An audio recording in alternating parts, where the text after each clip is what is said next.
Morning students, how are you. कल हमने पढ़ा था लेसन नंबर 5, औरतों ने बदली दुनिया। किस तरह औरतों ने पुरुषों के बराबर चलकर अपनी दुनिया ही बदल डाली। आज हर क्षेत्र में औरतें सबसे आगे बढ़ रही हैं।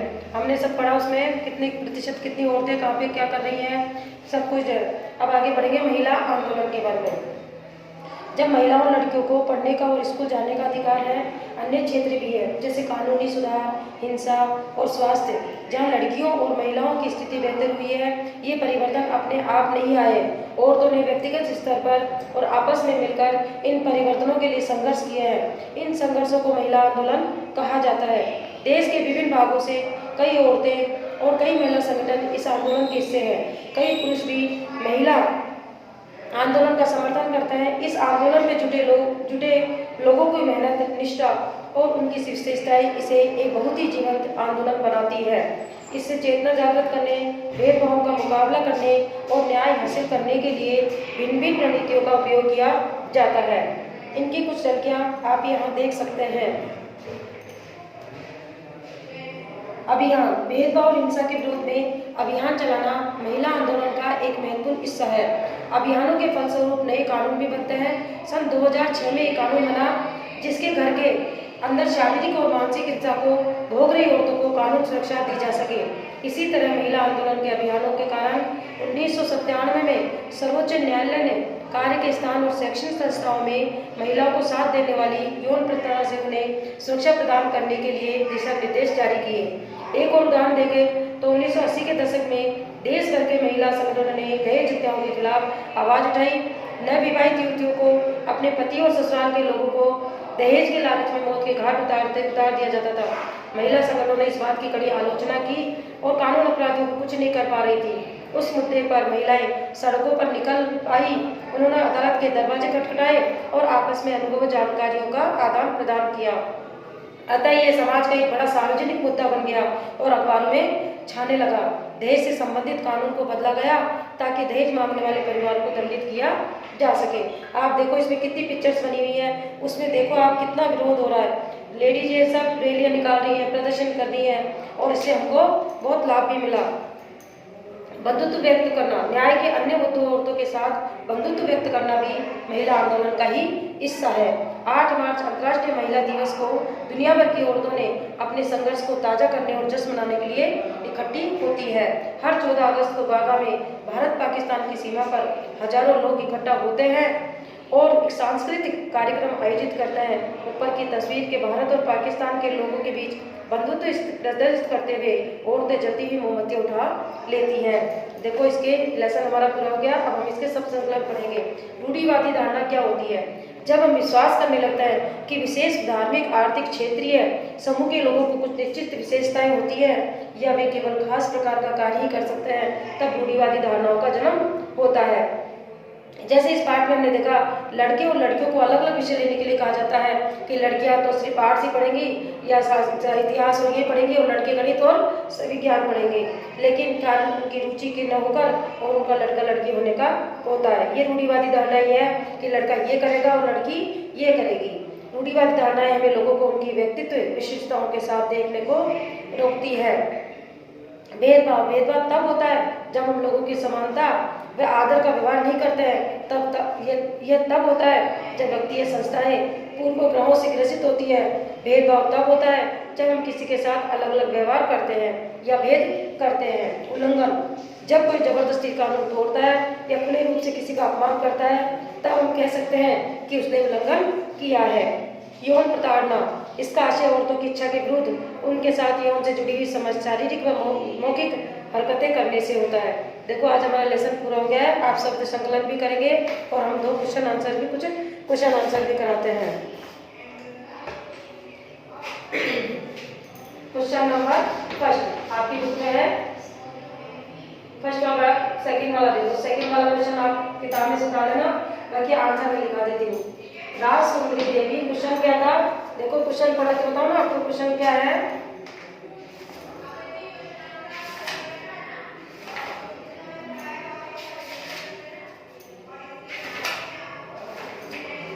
क्वेश्चन दूसरा है, कोई एक उदाहरण बताइए जिसकी वजह से राज सुंदरी देवी, रमाबाई और रुकैया हुसैन के लिए अक्षर ज्ञान का इतना महत्वपूर्ण नहीं था। तो देखो उनके लिए कितना ये कोई अक्षर ज्ञान भी महत्वपूर्ण नहीं था, लेकिन उन्होंने छुपकर कैसे भी पढ़कर अपने अक्षर ज्ञान का करा और फिर अपनी आत्मकथाएं लिखी। देखो राजसुंदरी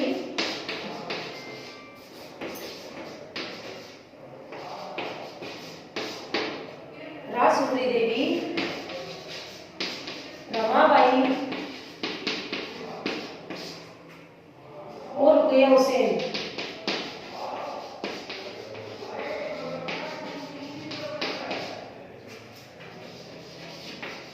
रुकैया हुसैन के लिए अक्षर ज्ञान इस कारण महत्वपूर्ण था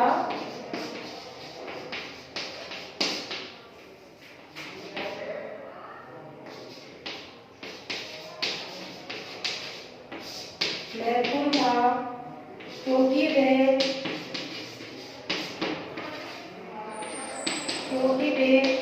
अक्षर ज्ञान करके ही पुस्तकें पढ़ सकती थी। देखो बच्चों, आपको पता है कोई भी अक्षर ज्ञान के बिना बुक नहीं पढ़ सकता, किताब नहीं पढ़ सकता ना, जब तक अक्षर ज्ञान का हो। तथा स्त्रियों के जीवन में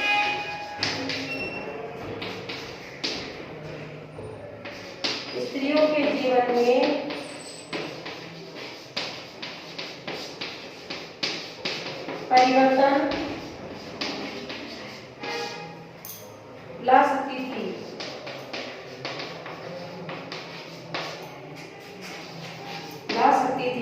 तथा समाज में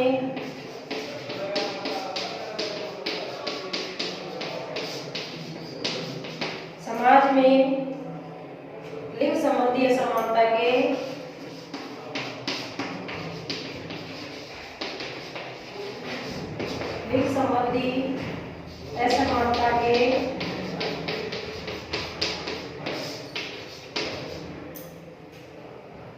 संबंध में अपने विचार रख सकते हैं।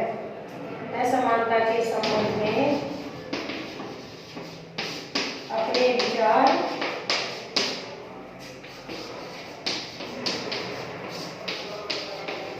रख सकते हैं। ये क्वेश्चन नंबर का दूसरे का आंसर। अब लिखेंगे थर्ड का आंसर।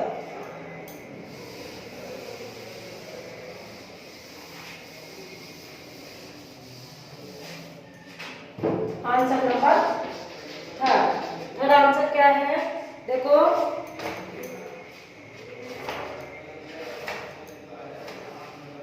थर्ड आंसर है, निर्धन बालिकाएं पढ़ाई बीच में ही छोड़ देती हैं क्योंकि शिक्षा में उनकी रुचि नहीं है।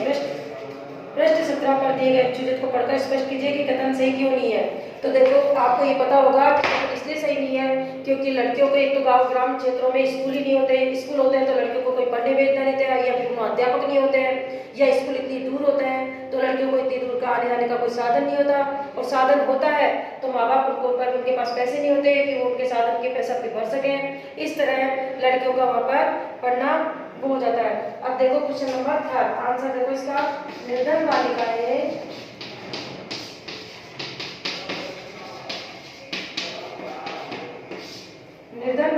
पढ़ाई बीच में ही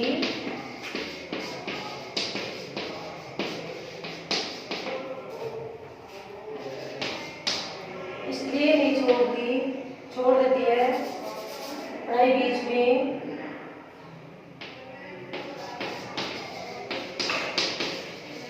इसलिए छोड़ देती है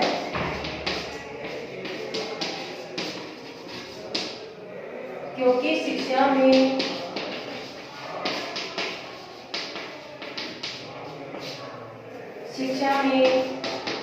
उनकी रुचि नहीं होती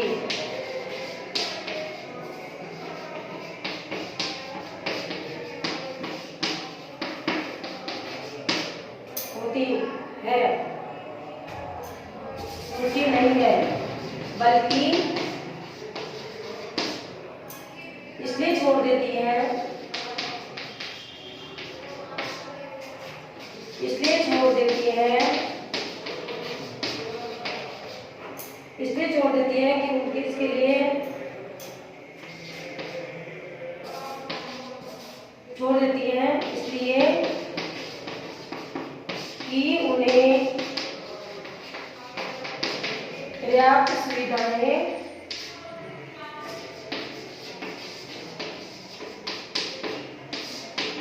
नहीं मिल पाती है। जैसे पहला पॉइंट, ग्रामीण क्षेत्रों में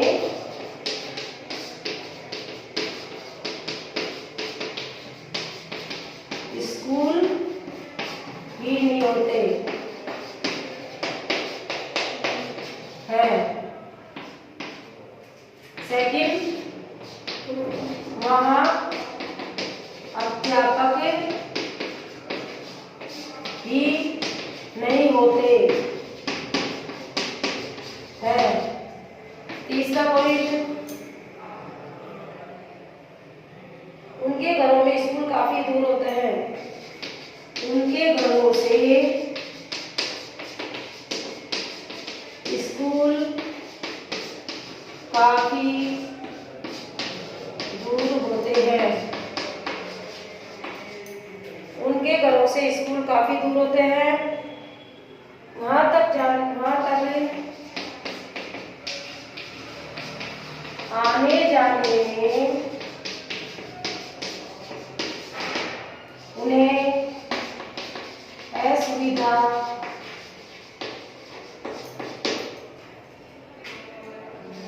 होती है।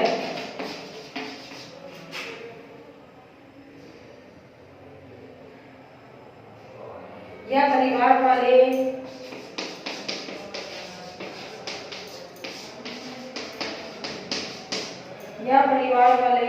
यातायात का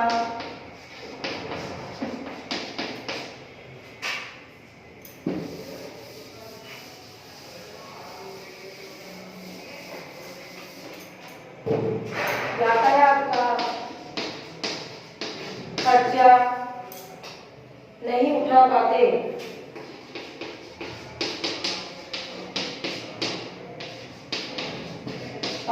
हैं। और माँ बाप केवल एक बच्चे की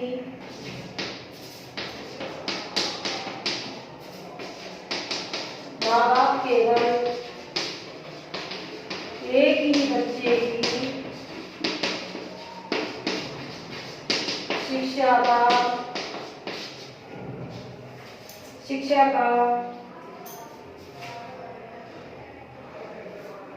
खर्चा उठा पाते हैं। ऐसी स्थिति में